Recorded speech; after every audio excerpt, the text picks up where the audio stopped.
Salut les amis, on est parti aujourd'hui pour la dernière vidéo de l'année 2021, ça sera une petite FAQ. Merci déjà à tous ceux qui m'ont suivi tout au long de l'année, j'espère que le contenu sur la chaîne vous a plu.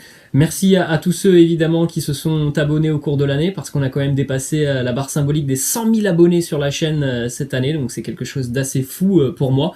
On se retrouvera évidemment les amis l'année prochaine avec vraisemblablement du contenu un petit peu plus diversifié que les after Zap Images. Donc nous on se retrouvera en début de semaine les amis, il n'y aura pas de vidéo sur la chaîne ce week-end, donc profitez bien de ces fêtes de fin d'année, amusez-vous bien. On se retrouvera donc vraisemblablement lundi ou mardi. Aujourd'hui, on va partir les amis sur une petite FAQ avec une grosse dizaine de questions. On va démarrer avec la première question, celle de Clay du 29 qui me demande mon avis sur le Paris Saint-Germain. Que faut-il au PSG pour grandir au plus vite? Il nous cite entre parenthèses Zinedine Zidane. C'est vrai que Zidane a été il y a quelques semaines encore régulièrement annoncé du côté du Paris Saint-Germain, et il me souhaite un joyeux Noël. Évidemment l'annonce FAQ avait été faite la semaine dernière, j'en profite évidemment pour vous souhaiter à tous de très jolies fêtes de fin d'année, de très joyeuses fêtes de fin d'année. Moi mon avis sur le Paris Saint-Germain, c'est que c'est un club qui est un petit peu géré par plusieurs personnes, et évidemment ça ne peut pas forcément fonctionner. Il faut que les choses soient claires. On a Nasser qui parfois veut faire des folies sur le mercato, on a Leonardo qui veut choisir des hommes, on a Mauricio Pochettino qui ne donne visiblement pas forcément toujours son accord, et pourtant il a des joueurs qui arrivent qui ne sont pas forcément dans ses besoins. Donc il y a beaucoup trop d'interférences, on va dire, dans la direction du Paris Saint-Germain. Ça s'en ressent sur le terrain, on voit des comportements, des états d'esprit vraiment spéciaux du côté du Paris Saint-Germain. Je ne pense pas que ça soit un problème qui vienne de l'entraîneur. C'est global pour moi du côté du PSG, que ça soit sur le terrain où l'état d'esprit n'est pas toujours très très bon, et puis tout ce qui se passe aussi avec Leonardo notamment, moi ça me perturbe un peu pour un club de la classe et du standing du Paris Saint-Germain. J'ai l'impression quand même qu'il y a beaucoup d'interférences au niveau de la direction, et évidemment que ça s'en ressent sur le terrain. On voit pas vraiment quel est le projet du Paris Saint-Germain, si ce n'est de nous dire que le PSG veut remporter la Champions League. En tout cas, les faits nous prouvent surtout que le Paris Saint-Germain veut construire une équipe de stars. Voilà ce que j'en pense moi du Paris Saint-Germain. Ensuite, une question de Romaric qui me dit: je te suis depuis le Cameroun, j'aimerais avoir ton avis sur ce qui se passe par rapport à la Coupe d'Afrique des Nations. Elle s'est toujours tenue au mois de janvier. Pourquoi cette année la FIFA et certains clubs européens poussent pour qu'on annule ou qu'on reporte la compétition? Je pense que c'est un climat ambiant, notamment lié au Covid, lié aussi au nombre de matchs. Les grandes équipes évidemment jouent beaucoup. Il y a beaucoup de blessures aussi. Donc évidemment on voit depuis quelques semaines maintenant certains entraîneurs qui font passer des petits messages notamment à leurs joueurs du style ça serait bien que tu restes avec nous pour la Coupe d'Afrique des Nations. C'est tout simplement dénigrer la Coupe d'Afrique des Nations, parce que évidemment personne ne se permettrait de faire ce genre de commentaires pour l'Euro ou la Copa América. Alors évidemment les deux compétitions, l'Euro et la Copa América, se jouent en été, la Coupe d'Afrique des Nations se joue au mois de janvier, mais c'est quand même un problème, je trouve, de respect tout simplement par rapport au continent africain et à cette compétition qui est une compétition internationale. Et c'est vraiment dommageable. Je trouve certains discours que l'on peut voir depuis quelques semaines. En tout cas, je pense que c'est lié au climat ambiant, notamment au Covid et au nombre de matchs ainsi qu'aux blessures. Ensuite, une question de Alpha Sensei qui me dit: salut, est-ce que tu penses que l'AC Milan et l'Inter redeviendront les grands clubs capables de gagner la Champions League? Autre question, que penses-tu de Dusan Vlahovic et Darwin Nunez? Je pense déjà que du côté des deux clubs milanais, on travaille très bien. Depuis quelques années, on l'a vu, l'Inter avec la récompense la saison passée, le titre de champion d'Italie. Le projet est quand même plutôt sérieux côté interiste. On a vu le départ d'Antonio Conte qui a été plutôt bien remplacé pour le moment. Il y a vraiment un effectif de qualité malgré la perte de quelques joueurs importants la saison passée. Donc le projet avance plutôt bien du côté de l'Inter. Il faut franchir cette étape en Coupe d'Europe. Ils l'ont fait cette année déjà avec la qualification. Pour l'AC Milan, eh bien, les Rossoneri, ça prendra aussi un petit peu de temps, même si on voit que sur la scène italienne, ça va beaucoup mieux pour Milan, hein, qui depuis 2-3 ans maintenant redevient le grand club qu'il a été. Évidemment, sur la scène européenne, ça prendra encore un peu plus de temps pour les Rossoneri. En ce qui concerne Vlahovic et Darwin Núñez, ce sont deux attaquants hyper prometteurs. Dusan Vlahovic et Darwin Núñez sont deux joueurs quand même très fins techniquement, qui pèsent beaucoup sur les défenses. Darwin Núñez et Vlahovic ont un jeu aussi qui est vraiment assez intéressant, parce que ce sont deux gabarits quand même plutôt costauds, dans le sens où ils sont très grands mais très agiles. Ils sont très bons dos au but.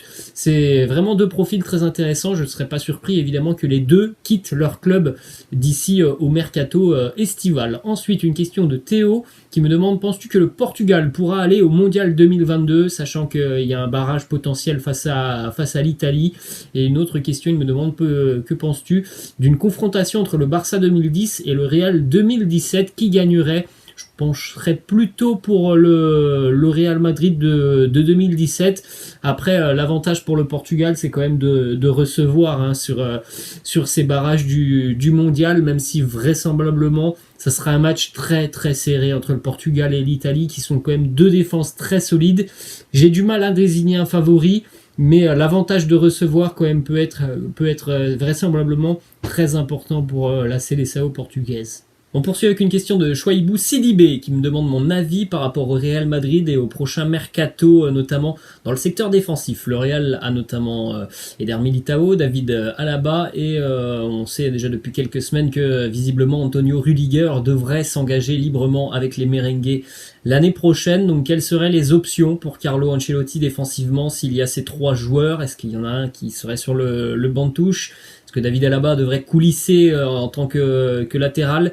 Moi personnellement, je pense que Carlo Ancelotti pourrait potentiellement s'adapter et jouer donc avec une défense à 3. Ensuite, on continue avec une question de Enzo qui me demande: que penses-tu de l'équipe de Chelsea cette année, et surtout avec leurs jeunes talents Mason Mount, Trevor Chalobah, Reece James et encore d'autres. C'est vrai que c'est une équipe qui a quand même énormément de jeunes joueurs, les Blues de Chelsea, qui ont un fort potentiel. On l'a déjà vu l'année passée en Champions League, et il y a un bon mix dans cette équipe des Blues. Déjà, ils ont trouvé un entraîneur qui leur correspond, qui a eu une méthode qui a très bien fonctionné, même si depuis quelques semaines, bon, c'est un peu plus compliqué pour les Blues.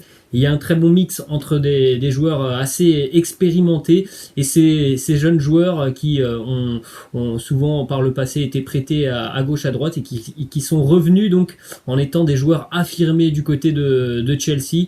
Il y a vraiment un potentiel assez énorme dans cette équipe des Blues. Ensuite, une question de Joao Pedro qui me demande: est-ce que tu penses que le Portugal peut gagner le mondial 2026, puisque le Portugal a remporté notamment la première édition de la Ligue des Nations, la première édition aussi, en tout cas la nouvelle édition de l'Euro en 2016, et qu'on rappelle en 2026, le mondial se jouera à 48 équipes, hein, et non plus 32. Eh bien, je ne pense pas que ça ait une incidence particulière de savoir que le Portugal a remporté 2 fois une première compétition, on va dire ça comme ça, pour le nouvel Euro et puis donc la Ligue des Nations. Il y a une génération qui est intéressante du côté du Portugal, de là à se projeter dans 4 ans maintenant, c'est quand même assez lointain. Ensuite, il me demande aussi: est-ce que Erling Haaland sera véritablement un concurrent pour Kylian Mbappé, puisque Kylian Mbappé joue pour l'équipe de France et Erling Haaland joue pour la sélection norvégienne. Donc évidemment, Erling Haaland ne remportera certainement jamais quelque chose avec sa sélection norvégienne, donc la différence pourrait être faite là-dessus. Après, faut se dire aussi que les compétitions internationales, il n'y en a pas tous les ans, et que évidemment Erling Haaland, par ses prestations en club, il peut rivaliser avec Kylian Mbappé, mais c'est sûr que sur une année où on a par exemple un mondial ou un euro, ça sera très compliqué pour Erling Haaland de rivaliser avec Kylian Mbappé, parce que l'équipe de France a de grandes chances d'aller loin dans une compétition. La Norvège quand même a déjà beaucoup de mal à se qualifier, donc C'est sûr que Kylian Mbappé aura toujours cet avantage de jouer dans une grande sélection, même si lors des années où on n'a pas de compétition internationale, eh bien là, franchement, ce sont les performances individuelles et en club qui vont primer. Et évidemment que là, Haaland un peu titillé Kylian Mbappé. Ensuite, on a une question de Ahmed Da Silva qui me dit: salut Robinho, vraiment j'adore tes débriefs, je te souhaite le meilleur. Déjà, merci à toi Ahmed, c'est très gentil. Que penses-tu du Paris Saint-Germain? Est-ce que c'est de la faute de l'entraîneur et des joueurs? Bon, j'en ai déjà un petit peu parlé au début de la vidéo. Et est-ce que Paris peut éliminer le Real Madrid? Moi, personnellement, à l'instant T, j'ai beaucoup de mal à imaginer le PSG surprendre le Real Madrid dans 2 mois maintenant. Après, évidemment, les choses peuvent changer d'ici là. Mais par rapport aux 6 premiers mois de cette année 2021-2022, on peut pas se mentir, tout simplement. Le Real Madrid, collectivement a l'air à des années-lumière pour le moment du Paris Saint-Germain.